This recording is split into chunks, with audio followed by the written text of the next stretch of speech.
The formal budget process is just a framework.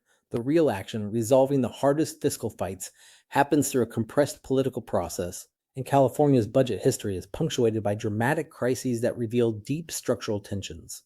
At the center are the Big Five: the governor, the assembly speaker, the Senate president pro tempore, and the two minority leaders.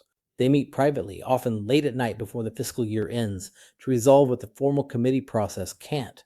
Before Proposition 25, minority leaders held real leverage because their votes were needed for the two-thirds threshold. But in the post-2010 era of Democratic supermajorities, the core budget negotiation has become primarily an intra-party Democratic affair between the governor and legislative leaders. Interest groups are pervasive players. California's so-called spending lobby, the coalition of public sector unions, local governments, school districts, and healthcare providers whose revenues depend on state appropriations, is among the most powerful forces in Sacramento, and much spending is locked in by initiative. The cumulative effect is that roughly 60 to 70% of the general fund is effectively pre-committed by formula, leaving genuine discretion over only a fraction. Now the crises, because they teach the deepest lessons. In the early 1990s recession, annual shortfalls ran from $5 to $14 billion, forcing tax increases, program cuts, and a controversial maneuver that permanently shifted local property taxes into school funding. The 2008 crisis was worse and faster.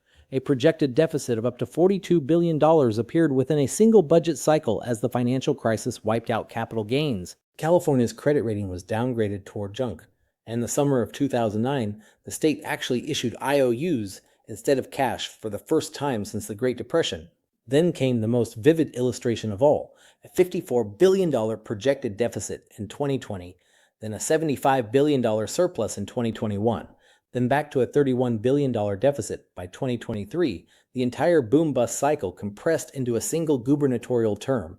Governor Newsom's response, aggressively building reserves during the surplus and drawing on them during the deficit, was the most systematic counter-cyclical fiscal management in California's modern history.